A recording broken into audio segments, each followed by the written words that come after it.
तुर्की में जो भूकंप आया उसकी परतें बेशुमार हैं। हर दिन मलबे से या तो कोई शख्स या कोई बच्चा या कोई बुजुर्ग जिंदा निकल रहा है।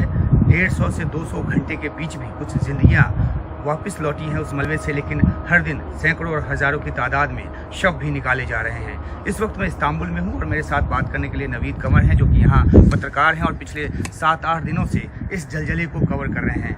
नवीद, आप हमें बताइए ये जो त्रासदी है वो कितनी बड़ी है और इसके क्या दूसरे पहलू हैं? जी वहाँ ये क़यामत थी और एक क़यामत रुकी थी जनूबी तुर्की में। यहाँ हज़ारों लोगों की जानें गई हैं, जैसा कि आपने कहा है, और हज़ारों की तादाद में लोग जिंदा भी बचाए जा रहे हैं। अब तक हमारे पास जो फिगर्स हैं वो 8000 से ज़्यादा लोगों को मलबे से बचा लिया गया है।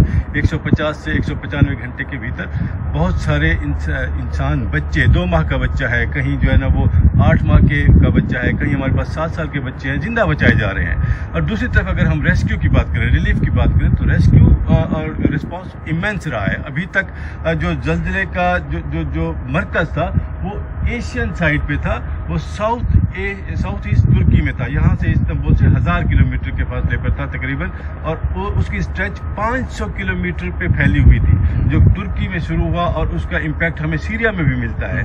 अभी तक हज़ारों की तादाद में बिल्डिंग्स, इमारतें मुनहदम हो चुकी हैं, कोलैप्स हो चुकी हैं। और इसके अलावा अगर हम देखें तो 1 करोड़ 35 लाख लोगों के करीब जो है ना सिर्फ तुर्की के अंदर ख़ानदान और लोग मुतासिर हुए हैं। अगरचे कि आज 8वां दिन है और 9वें दिन में हम दाखिल हो रहे हैं, लेकिन आज भी और आने वाले चंद घंटों में भी जो कि क्रूशियल है, उसमें हमें उम्मीद की जा रही है कि मज़ीद लोगों को ज़िंदा बचाया जाएगा। और इसमें इंटरनेशनल रिस्पांस हिंदुस्तान है, पाकिस्तान है, अज़रबैजान है, या कोई भी और मुल्क ले लें, 70 से ज़्यादा मुल्कों ने की टीमें इस वक्त रेस्क्यू में हिस्सा ले रही हैं और बहुत ही अमेजिंग जॉब कर रहे हैं। इंसान बचाए जा रहे हैं और इससे बड़ा कॉज कोई नहीं है। और हालांकि आलोचना भी यहाँ की सरकार की काफ़ी हो रही है। शुरुआत में सेना को नहीं लगाया, ये सब बातें अपनी जगह हैं, लेकिन जहाँ हम इस वक्त खड़े हैं ये भी एक बहुत ही भौगोलिक तौर पे एक अहम जगह है, क्योंकि जहाँ हम खड़े हों वो यूरोप का हिस्सा है और इस स्ट्रेट के उस पार जो है वो एशिया का हिस्सा है। इसके बारे में कुछ बताएं कि जो भूकंप आया वो एशियाई पार्ट, जो तुर्की का एशियाई पार्ट है, उस तरफ आया।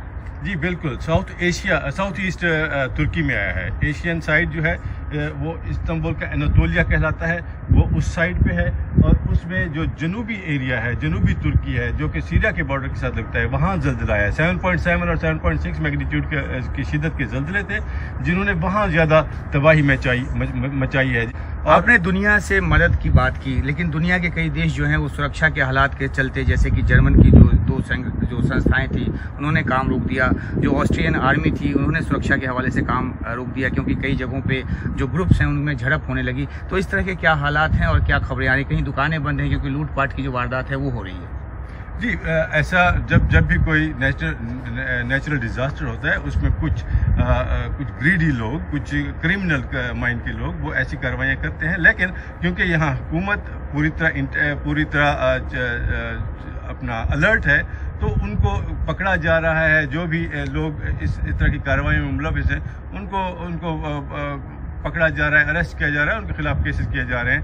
एक सवाल ये भी है कि जैसे गाजियान्टेप जैसा जो शहर है, वहाँ से बड़ी तादाद में लोग पलायन कर रहे हैं, दूसरे शहरों में जा रहे हैं, क्योंकि वहाँ आफ्टर शॉक्स जो है वो बहुत ज़्यादा आ रहा है। तो इस मुतालिक क्या जानकारी है, कितने परिवार या कितनी तादाद में लोग जो हैं वो दूसरे शहरों की तरफ रुख कर रहे हैं?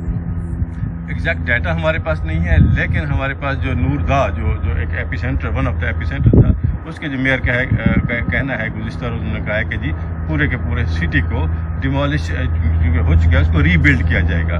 तो ऑब्वियसली जब उसको रीबिल्ड करेंगे तो वहाँ से लोगों की इमिग्रेशन होगी, लोग दूसरे माइग्रेशन होगी, लोग दूसरे एरियाज़ में जाएंगे, लेकिन वो टेम्परेरी होगा, क्योंकि कोई भी अपना घर बार नहीं छोड़ता। तो जो लोग आ रहे हैं या तो अपने रिलेटिव के पास आ रहे होंगे, या उनके पास कुछ मीन्स होंगे ऐसे कि वो यहाँ पे आके ठहर सकें, या दूसरे किसी शहर में जाकर ठहर सकें जो एपिसेंटर से दूर है, जहाँ आफ्टर शॉक्स जो है वो नहीं आ रहे। देखें, ये हम इस वक्त तुर्क की बात कर रहे हैं। तुर्क पूरी तरह मुतहद है और लोगों का जो जज्बा है एक दूसरे के लिए, अपने हमवतनों के लिए, वो बहुत ही ज़्यादा काबिल तारीफ़ है। हम देख रहे हैं कि लोग चाहे इस्तांबुल में हो, नॉर्थ में, या फिर अंकारा में हो, या दूसरे एरिया या सूबे जो कि इस जल्जले से मुतासर नहीं हुए, उन्होंने अपने दरवाजे खोल दिए। उन्होंने वो अपनी इमदाद जितनी हो सकती है उससे कहीं बढ़ के वो अपने हमवतनों की इमदाद कर रहे हैं। उनको शेल्टर दिए जा रहे हैं, उनको बाकायदा कंफर्ट दिया जा रहा है, जितना पॉसिबल हो सकता है। लोग इनफरादी तौर پر انڈیویجول سطح پر بھی لوگ کنٹریبیوٹ کر رہے ہیں. شکریہ نوید ان تمام باتوں کے لیے. تو ظاہر سی بات ہے کہ مشکل وقت ہے اور سبھی ایک دوسرے کا ساتھ دینے کی کوشش کریں, اور یہی وجہ ہے کہ غازی انٹیب جیسے یا نوردا جیسے شہر سے جو لوگ نکل کر آ رہے ہیں ان کو پریجن جو ہے اپنے یہاں رکھ رہے ہیں, یا پھر جو سنستھائیں ہیں وہ رکھ رہی ہیں, اور لوگوں نے اپنے دروازے یہاں پر کھول دیے ہیں, اور شاید اسی طریقے سے ترکی جو ہے اس تراژدی سے ابھر پائے گا. استنبول سے عمر شنکر سنگھ, NDTV انڈیا.